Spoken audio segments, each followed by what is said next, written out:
Until recently, space travel has been strictly a government-funded endeavor, with organizations such as NASA or the Soviet space program. In the early 2000s, there was a shift in policy finally allowing aerospace companies the opportunity to take non-essential personnel into space. It started with the Russians taking a civilian into space to the International Space Station in 2001. Each company provides a different experience for the passengers. The flights differ greatly, from a simple suborbital flight to a lunar landing and even a 100-plus year journey to the closest inhabitable planet. Although there are many companies offering space tourism, it will still be some time before the average citizen can afford a ticket to the cosmos. The ticket prices range from $90,000 to $100 million, making it almost exclusively for the ultra-rich.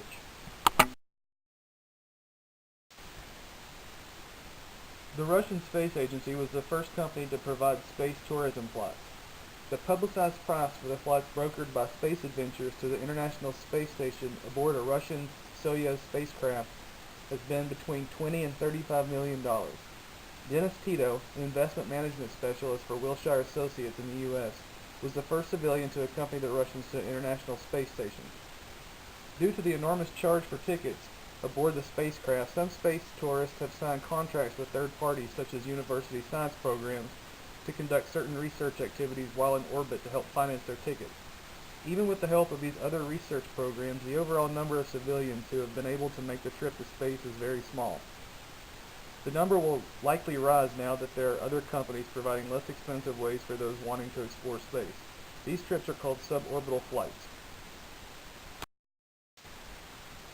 One of the most well-known companies offering space travel is Virgin Galactic, owned by airline mogul Richard Branson.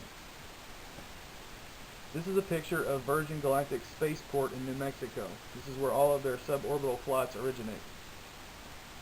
The spaceship can be thought of as an airlocked glider with a rocket motor. The first 50,000 feet of altitude are gained while still attached to the mother craft, and then Spaceship 2 is released to fly the rest of the trip solo. After leaving the mothership, the spaceship quickly accelerates to 2,500 miles per hour in a matter of seconds. Once in space, the craft uses small thrusters known as reaction control systems, which allow the pilot to maneuver the vehicle in space and provide a changing view for the passenger astronauts. Once outside the atmosphere, passengers can take advantage of the view of Earth like only a few people get to experience. They also have the option of unclipping the restraints and enjoying total weightlessness for 3 to 6 minutes before beginning their initial descent back to Earth. All tickets for this flight start at $250,000 and include 3 days of preparation with the Virgin Galactic crew. The entire journey can be done within 1 week. The inaugural flight is scheduled to happen sometime in 2014.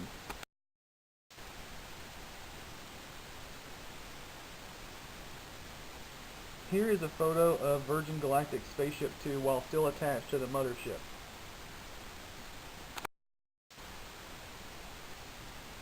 And here's a picture of Spaceship 2 after it's detached from the mothership and left Earth's atmosphere.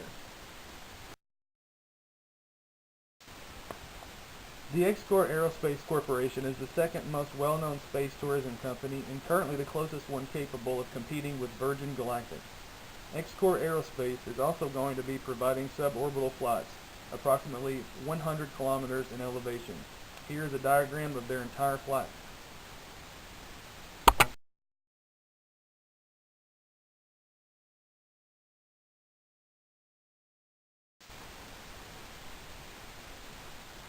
The Xcor Lynx space flight vehicle that carries the passengers to space is extremely impressive.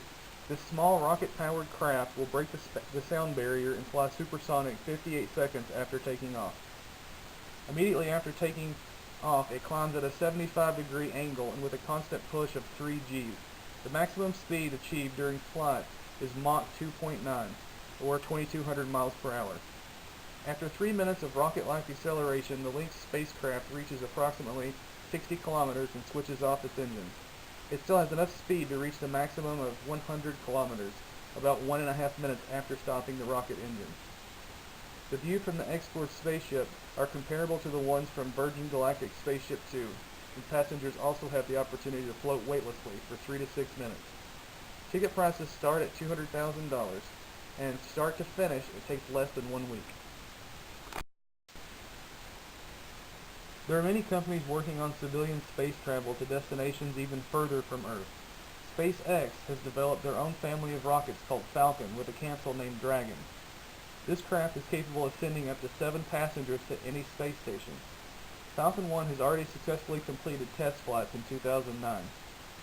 Falcon 9 was launched June 10, 2010 from Cape Canaveral with a prototype Dragon capsule which returned on December 8, 2010. They estimate that Dragon will be qualified for space tourism by early 2010.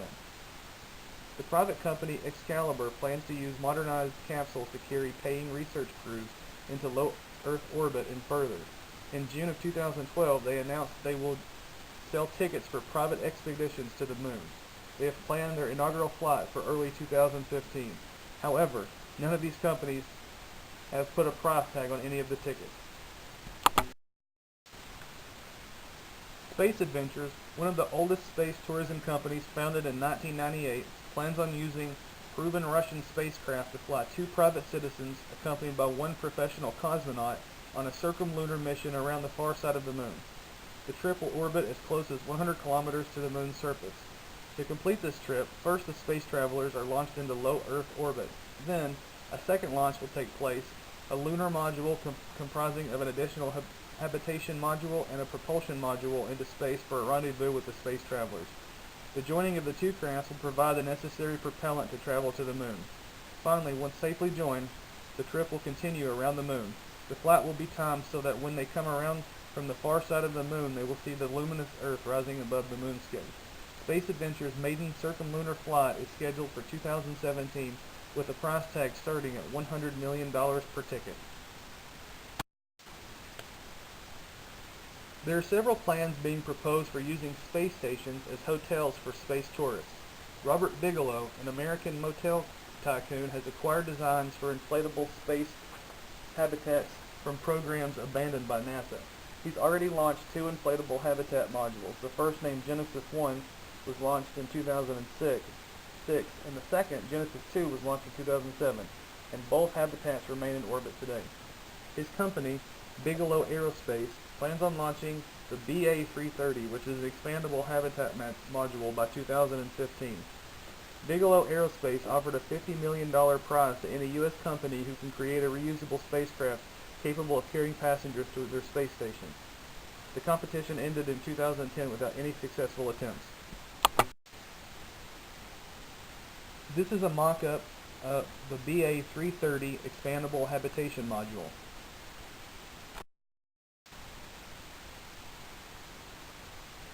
The Ta Zero Foundation is by far the most forward-thinking and most outlandish organization. They have taken space tourism to a whole new level. They're planning journeys to what they believe to be possibly the nearest habitable planet. Here is their estimated chart for inhabitable exoplanets. They are currently designing the spaceship needed to take them there. They've named it the Icarus.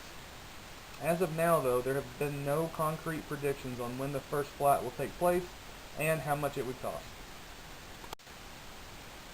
Whether you want to take a space flight just outside Earth's atmosphere or make an interstellar journey to a faraway civilization, today's technological advancements are making those dreams become a reality.